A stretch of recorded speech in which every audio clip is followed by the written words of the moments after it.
the timing of today's program here is a little bit serendipitous, perhaps, because this morning in the Senate State Affairs Committee, they were debating a bill that would deal with protecting children from pornography.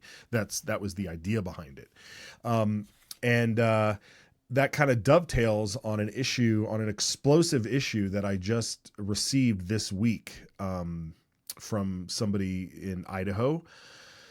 If I can take you back a couple of weeks. I mean, we can go back even further, but a few, over the past couple of months since we've been on the air this session, I have been asking folks out there that if you are a parent, or if you're aware of anything that has happened in the public school system, or any school system for that matter, but generally speaking, the public school system regarding, female students being caught in an unsafe manner, being going into the bathroom with boys, or being sent on trips and being assigned a room with a boy that thinks that they're a girl, to please speak out, because we can't continue to try to solve these issues and protect our female students unless we have folks that are willing to step forward and tell their story and create a rallying cry for the school districts and for the state to finally do something. And it's very hard for people to come forward because of the stigma of being ostracized, of just simply not wanting to have the spotlight, because you're focused on your job. You're focused on the work that the student wants to do in school. And you didn't ask for any of this. We had Julie, a former high school student. I think she's 20 now. But a former high school student who spoke of her interaction and what happened to her at the Coeur d'Alene High School here in Kootenai County, where she encountered a boy in the girls' restroom, and how the administration didn't really treat her with any sort of respect or take any actions on it. And that led to another girl speaking out about the same boy in a restroom. And these stories are real. They're out there, but they sort of perk up and then they get swept away, because obviously we don't have the power of the mainstream media to keep beating this into the zeitgeist. But nonetheless, we're going to continue talking about it. And so I got a message this week from a parent. It was a very disturbing message about what had happened to their daughter in a high school here in Idaho. And we're going to get to that. We're doing our due diligence, but, and so we may not divulge every bit of information today on today's program, because we're in the process of gathering information, but we need to kind of set the stage for, kind of, a bit of a, I guess, sort of a, I don't know, not backtracking, or just sort of a review, I guess, more or less, of how we got here and what the warning signs have been all along. And so we're going to do that.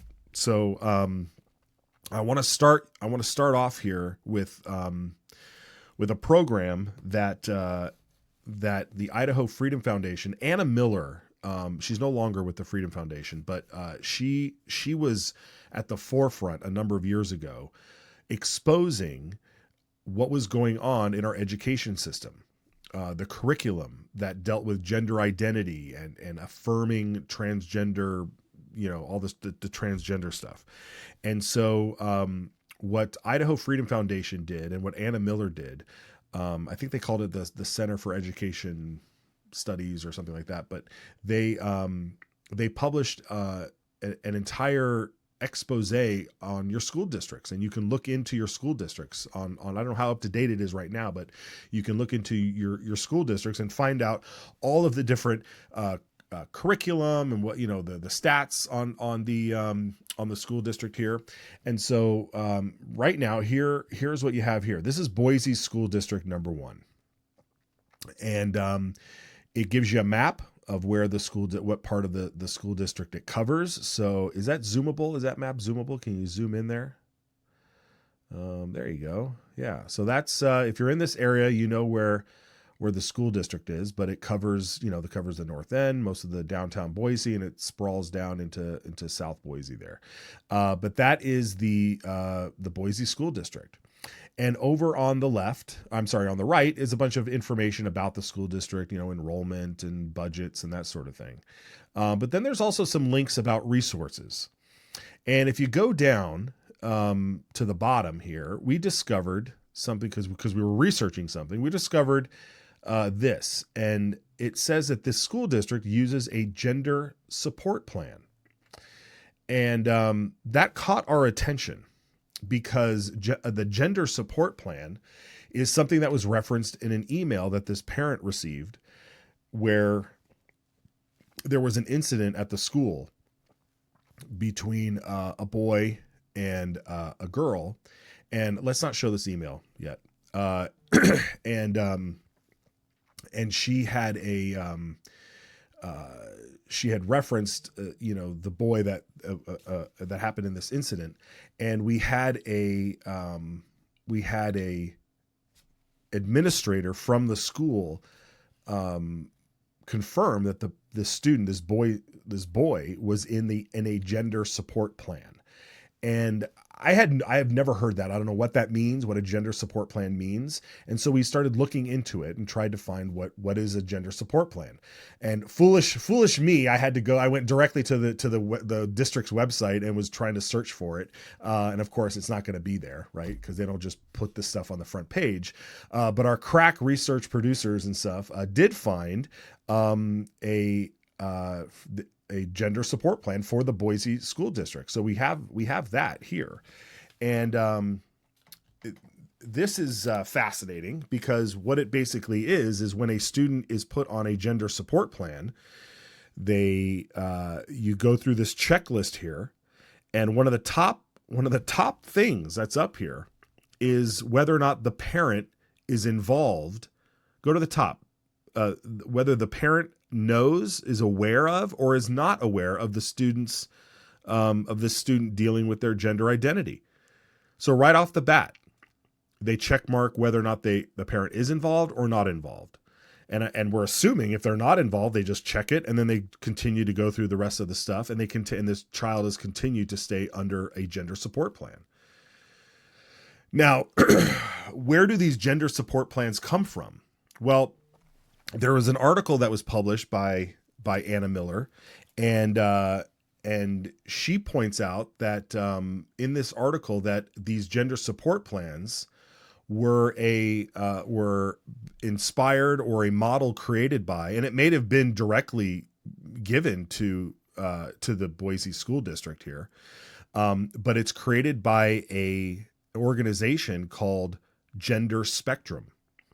And Gender Spectrum is an organization that was created in the early 2000s. They're based out of Berkeley, California. What a shock, right? Let's go to their website. If you go to thegenderspectrum.org, they have an entire plan that talks about how to make your school a gender inclusive school. This is real, folks. You can go there right now, genderspectrum.org. And there's all sorts of different tabs and different materials on here. There's a 25, 30-minute presentation teaching school district leaders or principals or whoever how to make your school a gender inclusive school. And they have their version of a gender support plan. And yeah, this is what they put out. And this is sort of like you could just take this, but if you read the top paragraph up there, it talks about how this is the form that you would use in your school. And again, right there, are the parents aware of this or are they not? And then you just continue filling this out. Folks, the reason we're calling this out is because this stuff was published in 2023 by Anna Miller, and everybody was freaking out. Everybody was oh my God, you're screaming, you're what is the term when you're crying chicken, right? You're screaming, you're I don't know. This time change really has me messed up.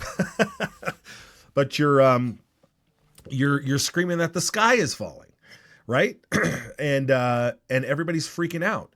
Well, I, I I don't know what to tell you, folks, because now let's show the email. This is an email thread here that we received, and this is what's happening inside the Boise school district. And let's show the close-up version here. So down here in this, and you can see this was email. This email starts at the bottom, right? Because it's one of those email threads. It's we redacted all of the names here, but this is someone's mom, and she said that there was an issue in the girls' bathroom today because her daughter walked in on a boy masturbating in a stall, and she came home from having anxiety from that. And the mother here goes along to say that, can you email me a copy of the school's restroom policy? And can I also get a copy of the incident report for today? Her father and I are not comfortable knowing that this boy is allowed in the girls' restroom. Well, the administrator here writes back, thank you for reaching out with your concerns. So-and-so made me aware of your conversation today. Under district policy, and here is the key, folks, under district policy, students who are on a gender support plan are able to use the bathroom that aligns with the gender they identify as. Students who are on a gender support plan are able to use the bathroom that aligns with the gender identity that they have. And then it goes on to reference Idaho legislation. Let me steer off real quick. Let's put a pause on this and tell you about remind you again about this piece of legislation that was passed in 2023. It was passed, and then was it 23 or 24? I'm pretty sure it was 23, but it was immediately passed, and then it went into a legal challenge where the legislation basically said that sorry for jumping ahead there, but the legislation says that boys have to use boys and girls have to use girls' locker rooms and restrooms and all that stuff. Even if they identify, it doesn't matter what they identify as, whatever their biological sex is, that is the restroom that they are assigned to. If any student feels uncomfortable going into a multi-use bathroom with many people that can use it, they should be allowed to go use a private bathroom somewhere else in the school, the nurse's bathroom or another single stall only bathroom, right? But the law said that girls and girls and boys, regardless of whatever they think they identify as. So that was challenged in the court. The Idaho Supreme Court said, we're putting a hold on this law. And then they said they issued their findings. It was immediately appealed, and now the case is sitting in the Ninth Circuit Court of Appeals. While it's there, it has been instructed that the school districts shall continue with the policies that they have made on their own. Right? So they can make a policy that is boys and girls only. Or if they have a policy that is different, they can continue to do it, right? But it'll be left up to the school districts. So right now, the school district in Boise, apparently, according to this, is that if any of these students are under a gender support plan, that they can use the restroom. So that's where we are right now. We're still waiting for the Ninth Circuit to weigh in on this. And, it's the most overturned circuit in the history of the universe. And so we imagine this is going to go up to the Supreme Court eventually, and we'll see what happens. But in the meantime, the school district is acting as if they have to do this. They have to allow. And that's not the case. The school districts can say girls and boys. So it's up to you folks down there to call up the school district and say, this is unacceptable. This is absolutely unacceptable. It is within your power to make the rule that we can separate this. And why is that? Because girls should not be having to go into the girls' restroom and find boys masturbating in them. Come on, folks. Are you serious? I about fell out of my chair when I read that email. And I've been trying to remain calm on this, but I am telling you, this is a huge problem. You have a mentally ill boy, so mentally ill that they think that they're some other gender. I don't know what this person assumes they are, but they're something other than a boy. And they are going into the girls' restroom and into a stall during school hours, knowing full well that other girls are going in there.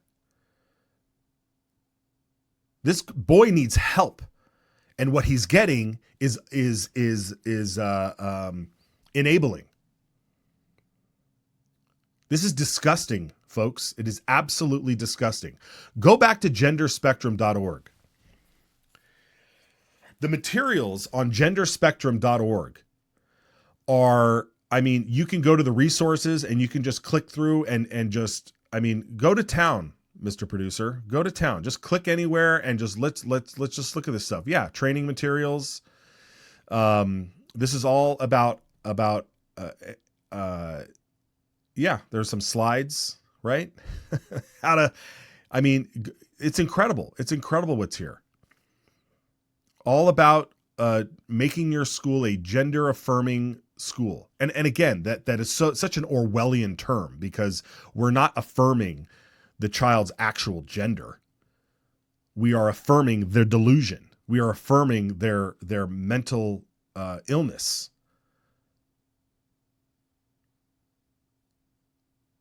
Okay? So we are not okay here. We are not okay here.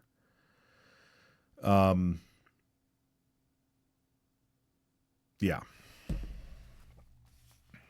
I don't know, folks. I'm not trying to. Great. Specifically, look at that. Gender in bathrooms. Oh my goodness. Oh my goodness. Folks, I don't understand. We're in a spiritual battle. I mean, this stuff is evil. This stuff is absolutely evil. And I feel so terrible, because I don't believe that many people who are affirming this are evil people. I believe they are brainwashed. I believe they are duped. I think a lot of them mean well, and they just have their entire worldview has been corrupted by a few really bad, evil actors out there. And Hollywood is one of them. And it's the mainstream media, the tech companies, and the social media and all that stuff. And they have a real responsibility. They have a culpability. They all have culpability in this.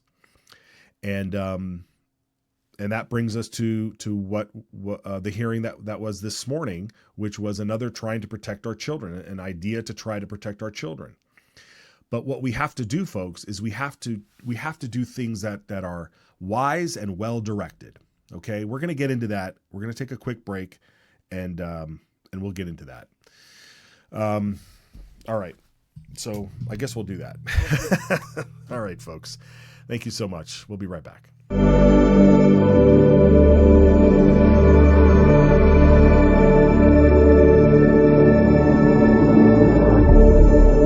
And that's exactly what happened. You want to pull the tape? You can pull the tape, because we now got video.